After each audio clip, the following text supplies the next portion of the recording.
We are often told that the key to a better life lies in simplicity and peace. But if you look inside, what do you usually find? Not peace.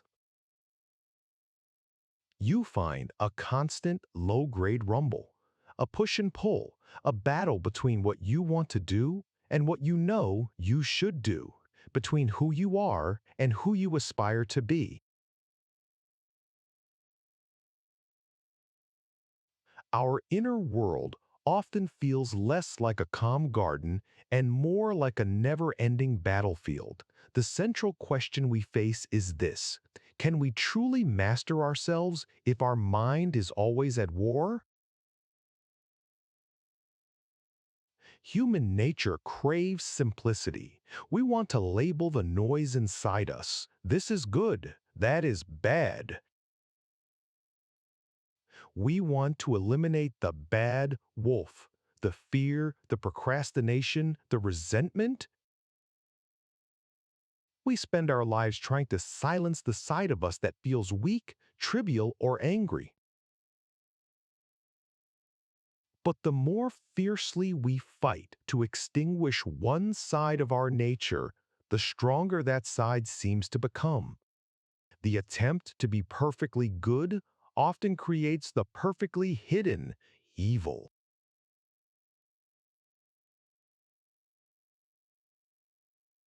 We are not single, simple entities.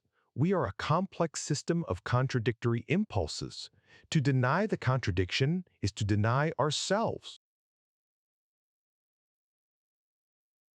There's an old Cherokee parable that beautifully captures this internal struggle.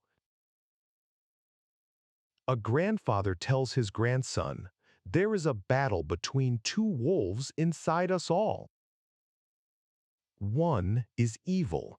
It is anger, envy, sorrow, regret, greed, arrogance, self-pity, guilt, resentment, inferiority, lies, false pride, superiority, and ego.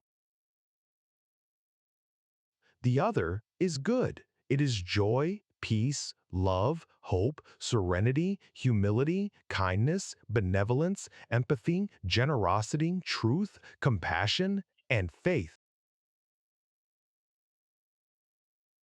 The grandson asks, "Which wolf wins?" The grandfather replies, "The one you feed." But for the growth philosopher, this answer isn't quite enough. The ancient Stoics offered a crucial piece of intellectual armor. Epictetus said, "It is not things that disturb us, but our interpretation of their significance." In the context of the two wolves, this is profound. The bad wolf isn't the emotion itself, the anger, the envy, the fear. Those are simply raw data, impulses. The bad wolf is the judgment we attach to that emotion. It is the story we tell ourselves about the fear. The Stoic lesson is to stop feeding the reaction to the wolf and instead observe the wolf neutrally. For the Swiss psychiatrist Carl Jung, the so-called bad wolf has a more complex identity, the shadow. The shadow is everything we have judged as unacceptable in ourselves, the parts that were shamed or rejected by our family or society.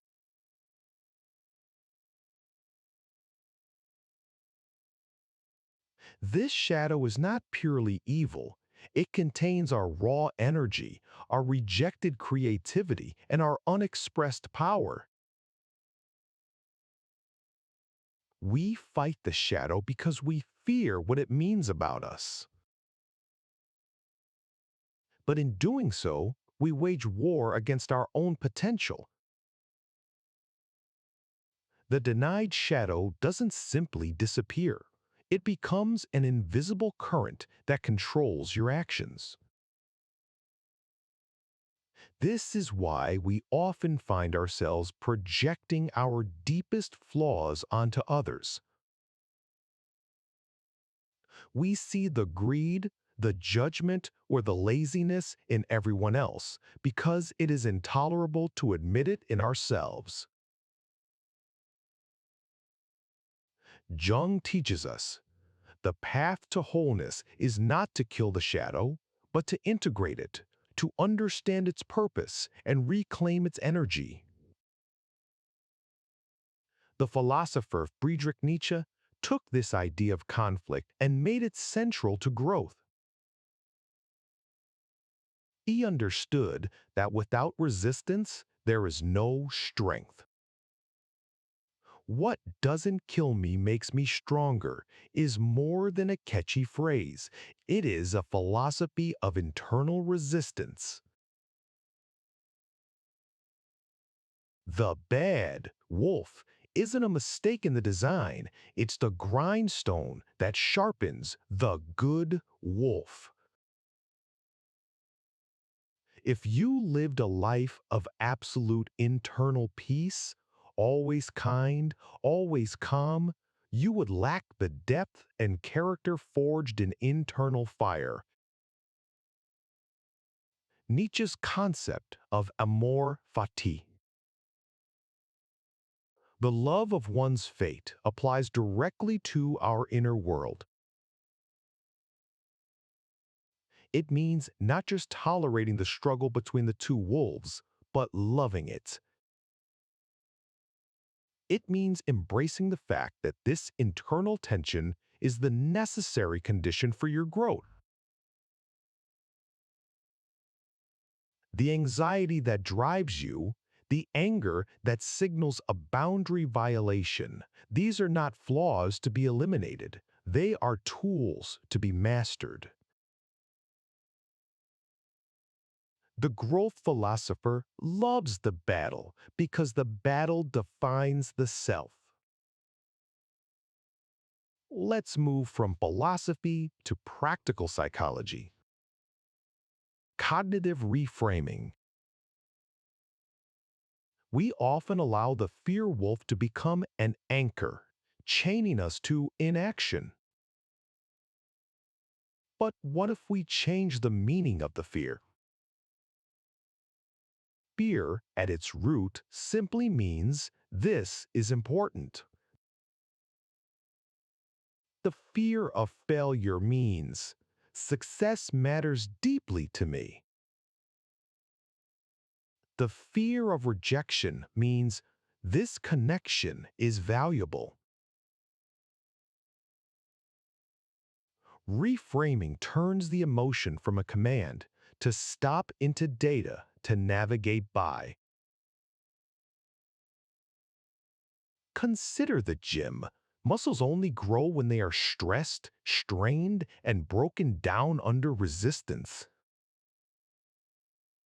The same is true for the muscle of your character. When you feel the inner conflict, the desire to quit versus the commitment to continue, that moment of tension is where the growth happens. This is the wisdom of the obstacle applied to the self. The conflict isn't a sign that you're failing, it's a sign that you are actively growing. The highest form of emotional regulation is ambiguity tolerance. It is the master skill of the mentally strong. It's the capacity to hold two contradictory feelings at once without collapsing into paralysis or defensiveness. For example, being proud of a decision, yet simultaneously nervous about its outcome. Or loving someone while also being profoundly frustrated by them. Life is not either or. It is And also, embracing the contradiction is the gateway to emotional freedom. The original parable had two wolves, but there must be a third, the observer. This is your metacognition, the part of your mind that watches your mind. The third wolf doesn't participate in the fight. It watches the good wolf and the bad wolf wrestle. The power of the third wolf is not to eliminate the fight, but to choose which wolf's story you will believe and which wolf's energy you will utilize. This is the foundation of self-mastery. The first and most painful lesson: you cannot kill the bad wolf. Any philosophy, spiritual path, or self-help technique that promises to permanently eliminate your negative emotions is selling you a fantasy.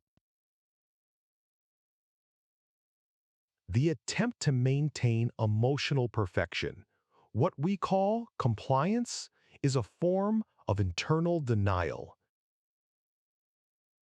And denial is a pressure cooker.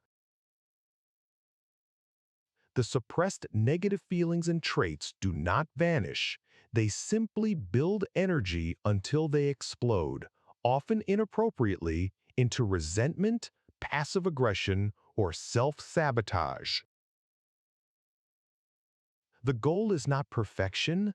The goal is wholeness. We must stop asking, how can I be rid of this feeling? And start asking, what is this feeling trying to teach me? By acknowledging the bad wolf, its fear, its anger, you disarm it. You integrate its power instead of giving it the power to hide and control you from the dark. The truly regulated person is not the one who never feels bad. It is the one who uses every feeling constructively.